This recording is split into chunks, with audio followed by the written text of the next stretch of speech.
When most people bring up the name Doug Gilbert, the story usually goes something like this. Here's a guy who was born into wrestling royalty, had a solid career, and then threw it all away. A man who couldn't keep his mouth shut, a man who lost everything. That's the way people like to tell it, neat and simple. But honestly, that's not the truth. The real story of Doug Gilbert is a lot more complicated than that. Doug didn't just fall apart. He made choices, bold ones, reckless ones, and sometimes those choices cost him dearly. But they also made him unforgettable. He wasn't someone who played the game. He wasn't someone who kept the secrets of wrestling sacred. He was someone who constantly blurred the lines between the performance of wrestling and the reality of his own life. And that's what makes his story tragic. It all started with the family he was born into. Wrestling wasn't just a dream for Doug, it was the family business. His dad, Tommy Gilbert, was a respected veteran of the Southern Territories.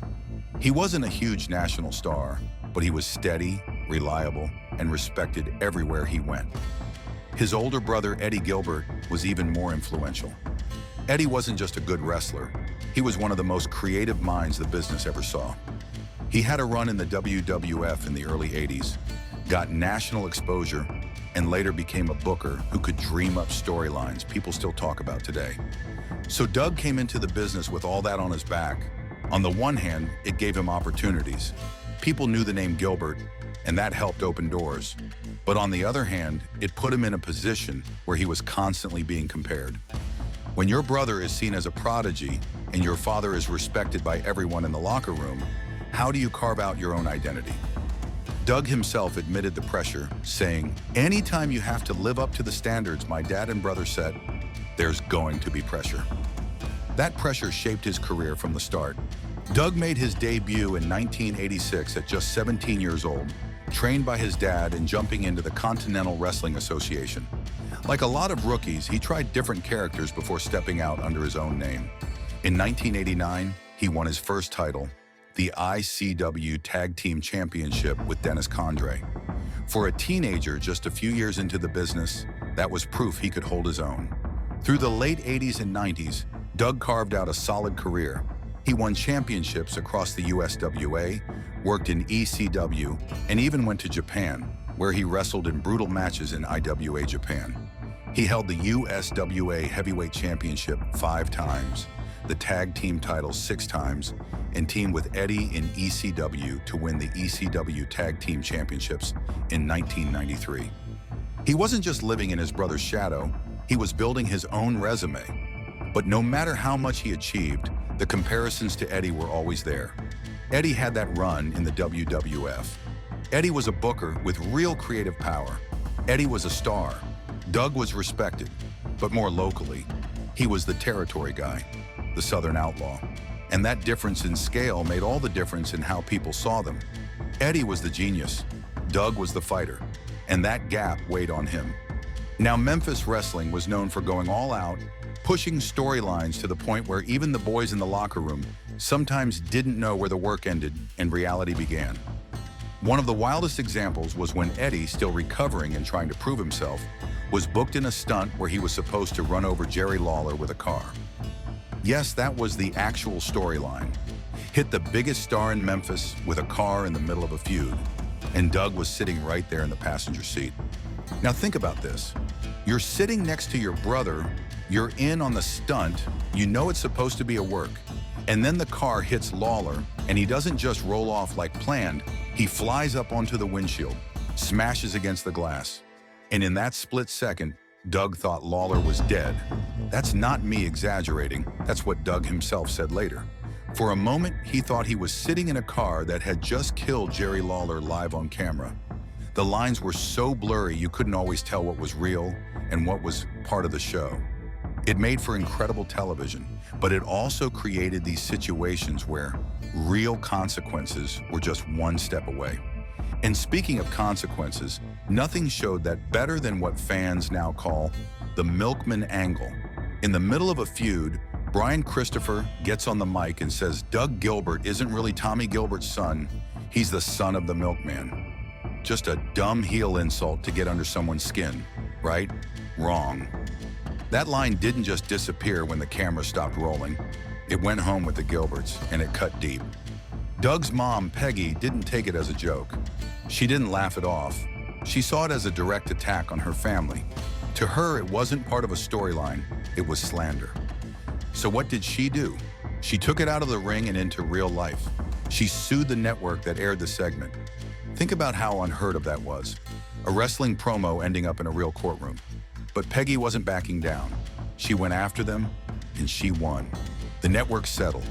The promotion had to pay. That lawsuit shook people up because it was the first time the courts had to deal with the weird gray area wrestling lived in. Everyone always said wrestling was fake. But what happens when fake words cause real pain? What happens when a storyline insult becomes a legal issue? For the Gilberts, it wasn't about storylines at all. Their family name was sacred, and they weren't going to let anyone use it as a punchline.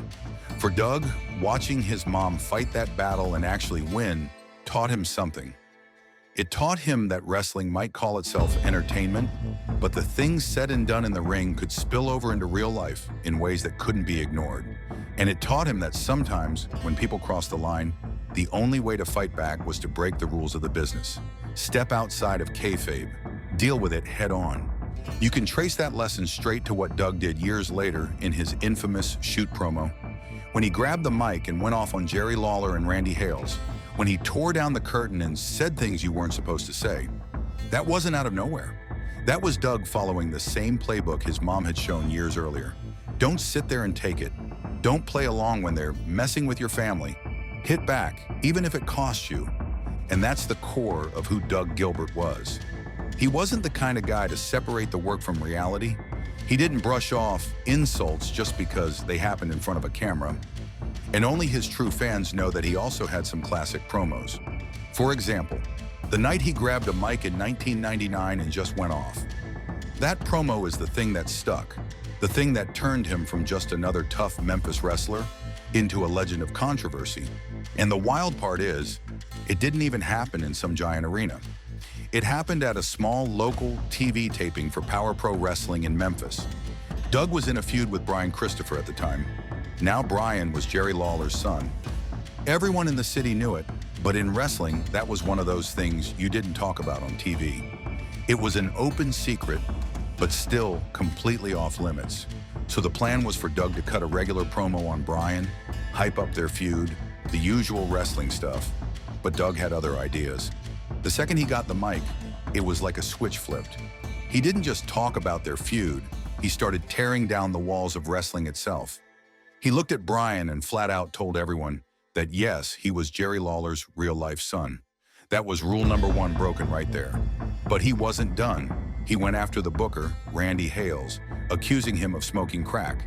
And then he dropped the biggest bomb of all, throwing out serious accusations about Jerry Lawler himself. Stuff from years earlier that had been dismissed, but still nobody expected to hear it said on live TV. The studio went dead quiet.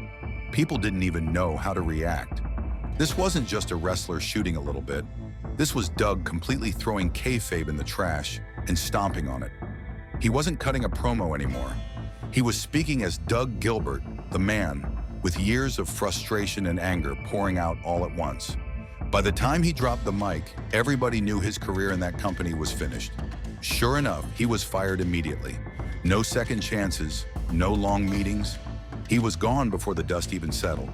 And honestly, the fallout didn't stop there. Power Pro Wrestling was already a small promotion, fighting to survive. Having one of your top guys go off like that on live TV, that's the kind of thing that scares off sponsors, rattles the network, and makes it impossible to keep the business running smoothly. A lot of people point to Doug's promo as one of the things that pushed the company towards shutting down. Now, Doug has told a story in interviews since then. He says that after he did the promo, he actually stuck around the TV station for about half an hour, just waiting. He thought for sure Jerry Lawler was going to storm in and confront him. He was ready for a fight. But Lawler never showed, and the two of them never talked about that night afterward. Doug says he still has respect for Lawler in some ways, but they never sat down and hashed it out. It's like it just stayed frozen in time. One of those things both men carried but never addressed. The crazy thing is, that promo wasn't out of nowhere. It wasn't like Doug suddenly snapped for the first time. It was more like the biggest example of something that had always been part of him. He had a history of speaking his mind, holding grudges, and putting loyalty to his family above everything else. If you crossed his family, Doug wasn't going to stay quiet. Take Missy Hyatt, for example. She was married to his brother Eddie for a while. Doug has made it very clear that he doesn't like her. In fact, he said straight up that saying he doesn't like her is an understatement. His problem with her comes down to what he says was infidelity during her marriage to Eddie. To Doug, that was a betrayal of his brother, and he's never let that go. It wasn't just personal beef for him, it was family, and family was sacred to Doug. So just like with the Lawler promo, he made sure people knew where he stood. Then there's the Undertaker story. On paper, you wouldn't think Doug Gilbert and The Undertaker would even have a problem. But in 1996, during the Royal Rumble, Doug had what he later called not a pleasant experience with him backstage. He's never gone into huge detail, but what's clear is that the whole thing left a bad taste in his mouth. And here's where it gets interesting. Doug didn't just see The Undertaker as this massive WWE superstar. To him, he was still Mean Mark Callis, the guy from the territories. Doug came up in that rough and tumble Southern wrestling scene where everything felt raw and real. When Undertaker became the face of WWE's new, polished corporate product, Doug saw that as symbolic of how wrestling had changed. To him, their clash wasn't just personal, it was symbolic. It was the old-school territory system butting heads with the shiny, sanitized version of wrestling that was taking over the world. And Doug, of course, stood on the side of the old guard. That's really the heart of it. Doug never fit into the corporate world of wrestling. He was too blunt, too raw, too tied to the old way of doing things. In the end, all I have to say is, wrestling is a business built on artifice. Characters, gimmicks, half-truths, smoke and mirrors. Most wrestlers survive by keeping their heads down, playing along, and protecting the business. Doug went the other way. He stripped the mask off and showed people the man underneath. That's why his legacy isn't about loss. It's about defiance. Doug's career also mirrors the bigger story of wrestling itself. He came out of the territory system, that gritty local style of wrestling, where everything felt more personal and real. But as wrestling got more corporate, more polished, and kayfabe slowly started to die, guys like Doug didn't really have a place in the big machine. He wasn't going to play by corporate rules. He wasn't going to water himself down to fit into a neatly packaged product. That might have kept him from becoming a global star, but it also cemented him as one of the last true voices of that older era. So no, Doug Gilbert didn't lose everything. He may have lost chances at bigger paydays. He may have lost a shot at becoming a household name on the level of The Undertaker or Ric Flair. But what he gained is something arguably more lasting. A reputation as a guy who never compromised who he was. He's remembered as an outlaw, someone who blurred the line between performance and reality, someone who chose honesty, sometimes brutal honesty, over playing along. And in wrestling, where almost everything is staged, that kind of authenticity stands out. It sticks. That's why people are still talking about him today. His career wasn't a slow decline, it was a bold statement. Doug Gilbert's legacy isn't about what he lost. It's about how, through all the chaos and controversy, he stayed true to himself and to his family.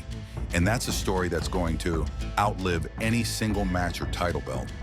If you like this video, go ahead and hit the like button because it really helps the channel grow.